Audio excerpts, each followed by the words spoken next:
கோபுரம் டிவி நேயர்களுக்கு இனிய வணக்கம். இன்று பிறந்தநாள் காணும் மற்றும் மணநாள் காணும் அத்துணை சகோதர சகோதரிகளுக்கும் எங்களது இனிய வாழ்த்துக்கள். பாபாவின் ஆசிகளோடு பல்லாண்டு காலம் நீங்கள் எல்லா வளங்களும் செல்வங்களும் பெற்று நலமுடன் வாழ வாழ்த்துகிறோம். பாபா அழைக்கிறார். அவரின் பொன்மொழிகளை கேட்பதற்காக, நம் பிரச்சனைகளை தீர்த்து வைக்கும் அற்புதமான கூட்டு பிரார்த்தனை செய்வதற்காக, மேலும் மனம் ஒருநிலைப்படவும் மனம் அமைதி பெறவும் அற்புதமான தியானம் செய்யவும் பாபா அழைக்கிறார். பாபா நம் கரங்களை பிடித்து அழைத்துச் சென்று அற்புதம் நிகழ்த்தவிருக்கிறார். வாருங்கள், பாபாவின் பொன்மொழிகளை தரிசனம் செய்வோம். அன்பு குழந்தையே, உனது உடலின் முழு உரிமையாளர் பஞ்சபூதங்களே. ஒவ்வொரு உயிரினமும் இந்த பூமிக்கு வருவதற்குண்டான காரணம் ஏற்பட்டவுடன் பஞ்சபூதங்களால் இந்த சரீரம் உருவாக்கப்படுகின்றது. வந்த காரணம் முடிந்தவுடன் உடலை பஞ்சபூதங்களே எடுத்துக்கொள்ளுகின்றன. அதற்கு பெயர்தான் மரணம். ஆகவே நான் என்பது இந்த உடல் அல்ல என்பதை நீ உணர வேண்டும். இந்த உடல் என்பது இந்த பிறவியில் நீ நடிப்பதற்காக கொடுக்கப்பட்ட ஆடையாகும். இன்பம் துன்பம் இரண்டும் இந்த உடலுக்குத்தானே தவிர ஆன்மாவிற்கு அல்ல. இதை அறிந்து கொண்டு இந்த வாழ்க்கையை எதிர்கொண்டால் நீ பேரானந்த பெருநிலையை அடையலாம். எனவே புற வழிபாட்டில் கவனம் செலுத்தாமல் அக வழிபாட்டில் கவனம் செலுத்துவாயாக. புற வழிபாட்டிற்கு நேரம், பொருளாதாரம், வாய்ப்புகள் தேவை. அக வழிபாட்டிற்கு இவை எதுவும் அவசியமில்லை. நீ மனம் வைத்தால் போதுமானது. நீ என்ன செய்து கொண்டிருந்தாலும் மனம் என்னையே நினைத்து கொண்டிருந்தால் அதுவே அக வழிபாடு ஆகும்.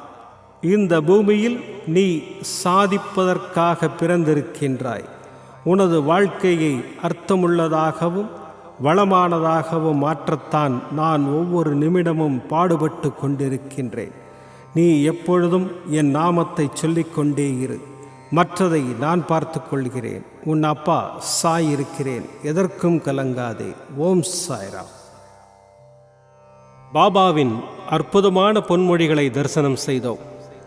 அடுத்த நிகழ்வு கூட்டு பிரார்த்தனை. நம் மனநலன் சார்ந்த பிரச்சனைகளுக்காகவும் உடல் நலன் சார்ந்த பிரச்சனைகளுக்காகவும் மற்றும் நம் அனைத்து விதமான பிரச்சனைகளுக்காகவும் சாய்நாதரிடம் கூட்டு பிரார்த்தனை செய்வோம். வாருங்கள், இந்த அற்புதமான கூட்டு பிரார்த்தனையை செய்வோம். பிரார்த்தனாஷ்டகம். 8 பிரார்த்தனைகள்.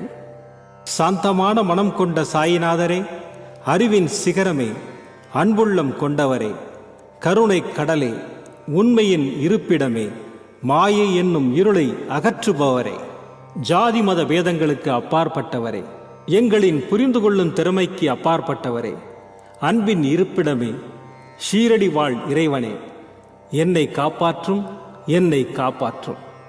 ஞான சூரியனே, ஞானத்தை வழங்குபவரே, பக்தர்களின் மனங்களில் உலவிடும் பரமஹம்சரே, அனைத்து நன்மைகளுக்கும் காரணமானவரே, தங்களை சரணடைந்தவரை காப்பவரே, படைக்கும் தொழில் புரியும் பிரம்மாவும் காக்கும் கடவுளான விஷ்ணுவும் நீங்களே. 3 உலகங்களையும் யுகங்கள் முடிவில் தன்னுள் ஐக்கியமாக்கிக் கொள்ளும் ருத்திரனும் தாங்களே. நீங்கள் இல்லாத இடம் இந்த பூமியில் ஏது? எல்லாம் அறிந்த இறைவன் நீங்கள். எங்கள் எல்லோரின் இதயங்களிலும் வசிப்பவரும் நீங்களே. எனது எல்லா குற்றங்களையும் மன்னிக்க வேண்டும் என்று வேண்டி கேட்டுக்கொள்ளுகின்றேன். அலை அலையாய் தொடர்ந்து வரும் சந்தேகங்களையும் மனமயக்கங்களையும் போக்குவீராக. நீங்கள் கோமாதா, நான் பிறந்த இளங்கன்று. நீங்கள் சந்திரன், நான் சந்திரகாந்த கல். தங்கள் பாதங்கள் கங்கை நதி. பணிவுடன் இந்த தாசன் உங்கள் பாதங்களில் தலை வணங்குகிறேன். உங்கள் கைகளை என் தலைமீது வைத்து ஆசை கூறுங்கள். என் கவலைகளும் துன்பங்களும் பறந்தோடட்டும். இந்த கணு தங்களின் தாசன். இந்த 8 துதிகளையும் கூறி நான் உங்களை சாஷ்டாங்கமாக நமஸ்கரிக்கின்றேன். எனது பாவங்கள், துன்பங்கள் மற்றும் ஏழ்மை நிலை இவை யாவும் உடனடியாக விலகி ஓடட்டும். ஓம் சாய்ராம். ஓம் சாய்ராம். ஓம் சாய்ராம். அற்புதமாக கூட்டு பிரார்த்தனை செய்தோம். பாபா நம்முடைய கோரிக்கையை ஏற்று நிச்சயமாக நமக்கு அற்புதங்களை செய்வார் என்பது சத்தியம். இனி கண்களை மூடி பாபாவை மனதில் நிறுத்தி பாபாவின் அற்புதமான சக்தி வாய்ந்த மந்திரத்தை அனுபவிப்போம். தசரத புத்ராய வித்மஹே சீதா வல்லபாய தீமஹி தன்னோ ராம பிரச்சோதயாத். தசரத புத்ராய வித்மஹே சீதா வல்லபாய தீமஹி தன்னோ ராம பிரச்சோதயாத். தசரத புத்ராய வித்மஹே சீதா வல்லபாய தீமஹி தன்னோ ராம பிரச்சோதயாத். தசரத புத்ராய வித்மஹே சீதா வல்லபாய தீமஹி தன்னோ ராம பிரச்சோதயாத். தசரத புத்ராய வித்மஹே சீதா வல்லபாய தீமஹி தன்னோ ராம பிரச்சோதயாத். தசரத புத்ராய வித்மஹே சீதா வல்லபாய தீமஹி தன்னோ ராம பிரச்சோதயாத். தசரத புத்ராய வித்மஹே சீதா வல்லபாய தீமஹி தன்னோ ராம பிரச்சோதயாத். தசரத புத்ராய வித்மஹே சீதா வல்லபாய தீமஹி தன்னோ ராம பிரச்சோதயாத். தசரத புத்ராய வித்மஹே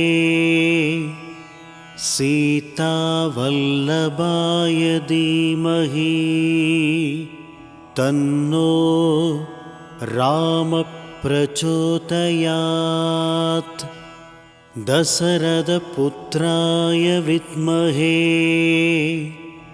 சீதா வல்லபாய தீமஹி தன்னோ ராம பிரச்சோதயாத். தசரத புத்ராய வித்மஹே சீதா வல்லபாய தீமஹி தன்னோ ராம பிரச்சோதயாத். தசரத புத்ராய வித்மஹே சீதா வல்லபாய தீமஹி தன்னோ ராம பிரச்சோதயாத். தசரத புத்ராய வித்மஹே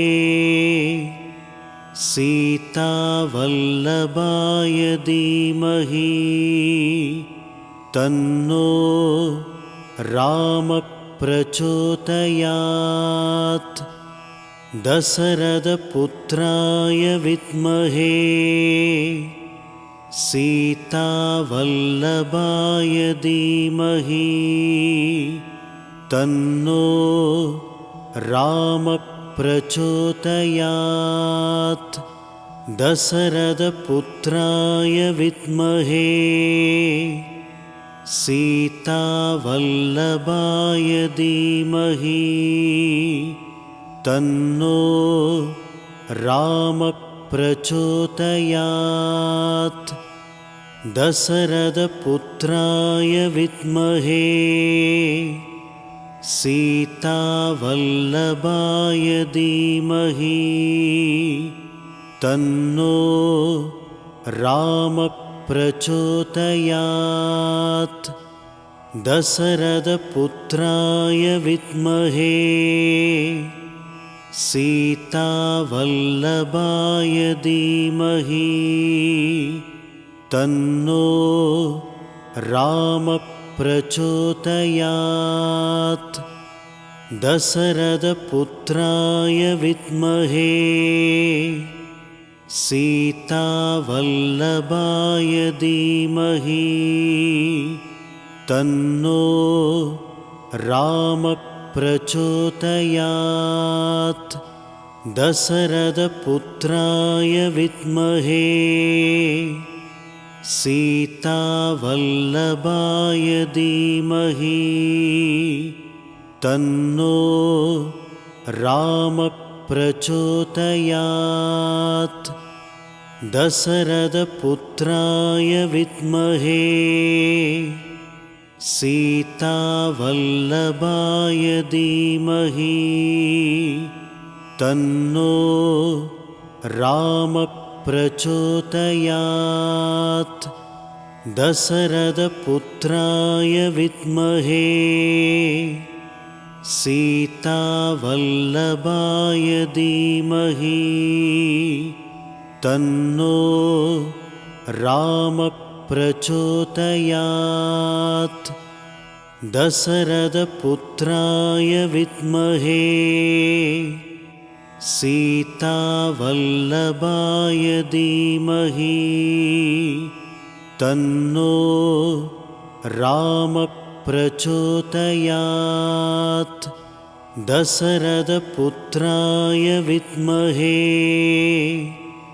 सीतावल्लभाय धीमहि तन्नो रामः प्रचोदयात्। दशरथपुत्राय विद्महे सीतावल्लभाय धीमहि तन्नो रामः प्रचोदयात्। दशरथपुत्राय विद्महे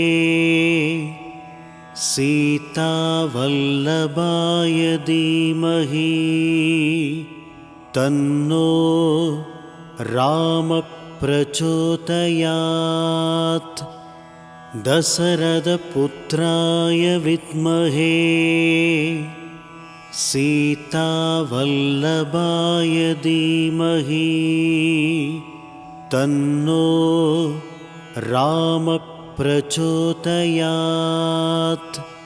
दशरथपुत्राय विद्महे सीतावल्लभाय धीमहि तन्नो रामः प्रचोदयात्। दशरथपुत्राय विद्महे सीतावल्लभाय धीमहि तन्नो रामः प्रचोदयात्। दशरथपुत्राय विद्महे सीतावल्लभाय धीमहि तन्नो रामः प्रचोदयात्। दशरथपुत्राय विद्महे